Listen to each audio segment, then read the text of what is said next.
when 425 first asked me to come and be part of this event and part of this great group of women you're going to hear from tonight, I was initially a little resistant. Why do they think I'm a woman to watch? What do I have to say that you would spend your hard-earned money and your time to come listen to? And as I pondered that, I started thinking about people in my life that I watch, the men and women who inspire me and that I want to emulate. And I thought about who they are and what they're about. And I found a few common themes. The first is they all have a beautiful, committed faith. They're all kind to people who are like them and people who aren't like them. They're all generous with their time, with their listening. They've been generous with their love to me, with their resources, with their words, and they all have joy. And although I have room for improvement in lots of those areas in my life, I've made a few steps on my journey toward generosity, and that's what I get to talk with you about tonight. Generosity is a powerful force that has affected my life in beautiful ways, and that's why I believe that generosity changes everything. You probably don't need to think about, studies don't need to get done on the recipients of generosity. If you give something to someone who's hungry, if you give them food, they're going to be happier probably and feel a little bit better off. But did you know that generosity changes the givers too? There's actually a bunch of studies that have been done on it for years, and more are being done now because people are becoming fascinated with this whole thing.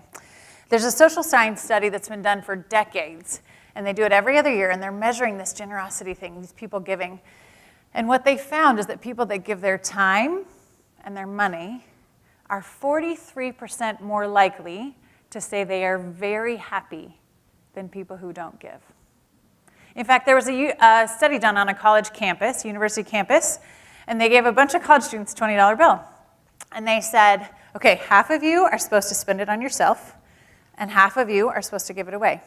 And at the end of the experiment, they measured the happiness of these students, and in every single case, the students who gave the money were happier than the students who spent it on themselves. They experienced more joy from generosity than from consumption. And I don't know about you, but when I was in college, I was poor, and 20 bucks would have gone a long way on stuff I wanted to spend on myself.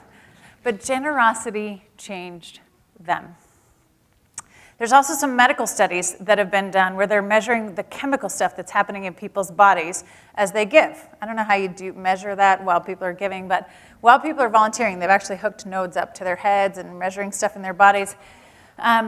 And people that give their time and their resources, all these studies are showing this over and over and over, that their endorphins go up. That's the happy stuff, right? That's the runner's high stuff. And their stress hormones go down. And I think I could use a little more of that endorphin and a little less stress in my life. Who knew that the givers could experience the joy of generosity? And so I get to see a little bit of that joy every day in the work that I do at 1010 Strategies. I have a consulting firm, and as Amity said, I get to walk alongside families and organizations and businesses who are giving their resources. I get to help them make a bigger impact on the things that they care about in the world and get more joy from their giving.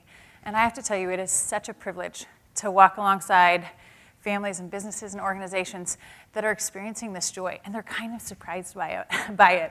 And it's super fun, and it's such a privilege to do. And I've gotten to experience some of that joy in my own life again and again in my own life. I was going to say something about that I've now forgotten. Every time I respond to that nudge in my spirit to be generous, and if I actually respond to it, to give a kind word, to give my resources, to give my time, I get joy. It happens every time. And every time I hesitate or I don't do it, I always regret it. So, one of those ways that I've gotten to experience that joy of generosity is with some kids in Uganda.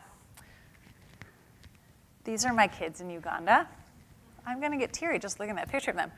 I was on my way to Uganda. I'd been there several times. My husband and I were going again this time to see some of the organizations that my clients had funded and check up on their work, to see some of the people we loved there. And we were actually taking some friends this time to have them explore the developing world with us. But this time was different. Eric and I felt like we were being called to go deeper. We didn't know what it was, but we knew we weren't supposed to explore more organizations who were doing good work, although there are many, and it's beautiful. We knew we were supposed to go deeper somewhere or with something, but we didn't know what it was. And so we were kind of trying to pay attention the whole time we were there, stiffen out, like, what is it, what is it, what is it?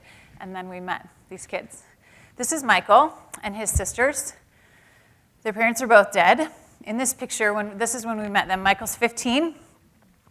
They only had the clothes that they're wearing. They were living in a broken down mud hut, no shoes, and one of the girls had a pretty serious wound on her leg and no opportunity for medical care. They would go to school sometimes, but they'd get kicked out all the time because they couldn't afford to buy a uniform. Uniforms for a school year in Uganda cost $8, but they didn't have any money or any parents to help them with that. The villagers in the surrounding them, generally in Africa, communities take care of one another, but in this case, the villagers around their little broken down hut had sort of abandoned them because of some weird stuff their dad did before he died. It was rough. And I've been with the poorest of the poor in lots of places in the world, China and India and different parts of Africa and Central America, but I had never been with kids who did not have an adult to care for them.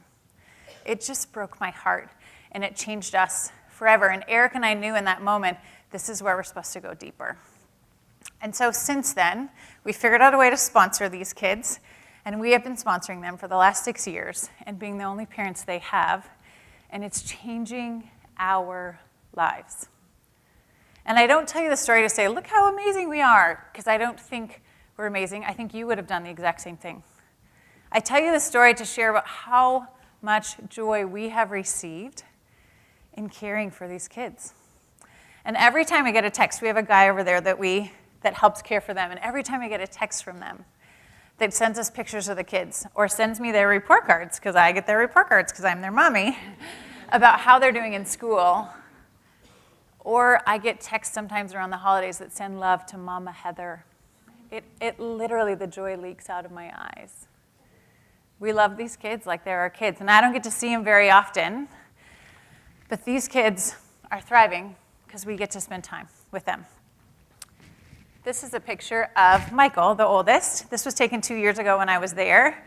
And Michael, when we first met him when he was 15, the caseworker told us he had just the week before had come into our office and asked for this pill that you can take your life. Because he was in such despair about not being able to care for his sisters. This is Michael now, 2 years ago actually. But this is Michael now. I went out to visit him at his vocational school. He just finished a couple months ago this program in carpentry. And he's finished a 3-year program in carpentry, and he's looking for a job. And look at that smile. Can you believe it? He's amazing. You look at my smile. I'm so happy to be with him. And so it's changing them, and it's changing us. This is the 2 littlest girls. The picture on the left this is Scovia and Nancy. The picture on the left is them at boarding school in the yellow shirts.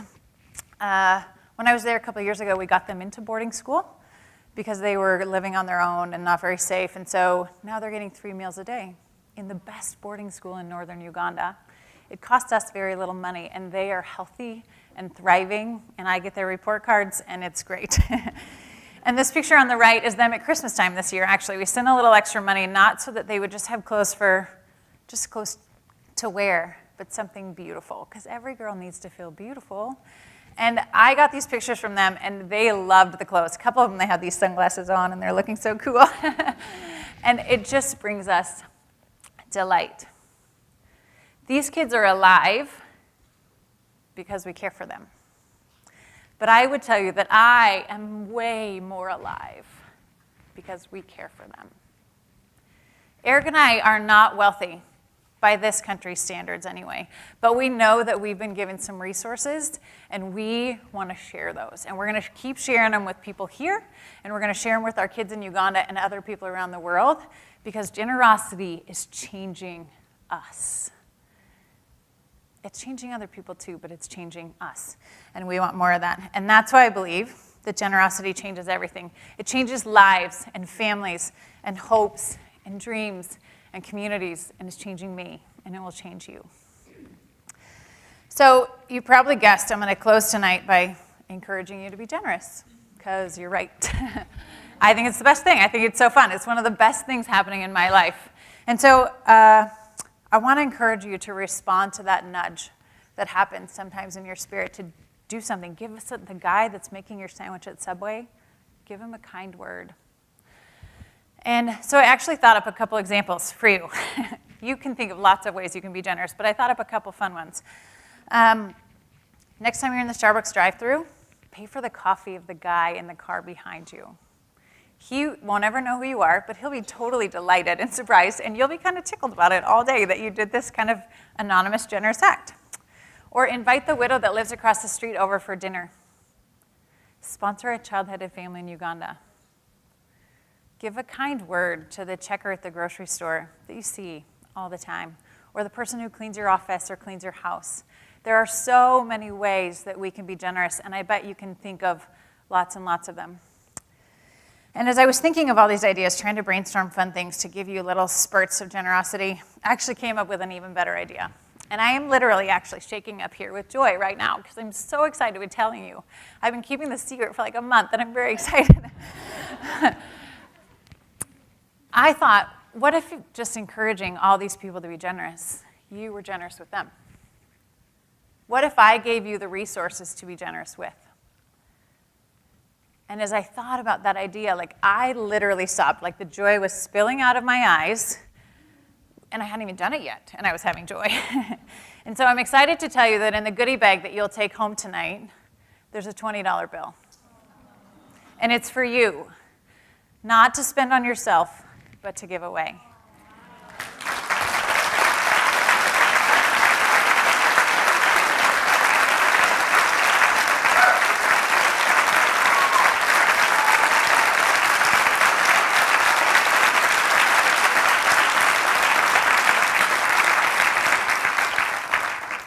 I want you to experience the joy that those college students experienced from generosity instead of consumption, because I think it's way better, and I want you to experience that too. And I'll tell you that these $20 bills are not all from Eric and me. There was a couple, I have this great group of generous friends, and I felt like when I got this idea, I was supposed to invite some of them in, so I did. And they all said, I'm in. And everyone who I told said, I'm in, I'm in, I'm in. I want in on your little generosity caper you're doing. And so they contributed some of the 20s too. And the people that gave to this little caper that we're doing tonight, they have all experienced the joy of generosity in their life, and they wanted you to taste it too. They're committed to a generosity movement happening in the Northwest, as am I. And what I believe about giving these 20s is that the ripple effect of this could be really something. So I attached a little card to each of the $20 bills. I don't care where you give it. I feel very laissez-faire about that. But if you experience something as you're giving it away, I created this little email address. I gave my 20 at gmail.com. Don't write it down. It's on a little card on the 20. And I want you, if you have a story, if it moved you in any way, share your story. I'd love to read it. No expectations, but share your story if you want to share your story. And so I hope that as you respond to that nudge to be generous, as you give away your 20, maybe you match it 5 times and you give away $100. Maybe you forever from now on always carry $20 bill in your wallet and keep looking for those opportunities to give it away. I hope it's addictive for you. I hope it changes you as the giver. And what I hope is that as we continue to do this and we continue to get addicted to generosity, the ripple effect of that could change the world. And I'm in for that. Thank you.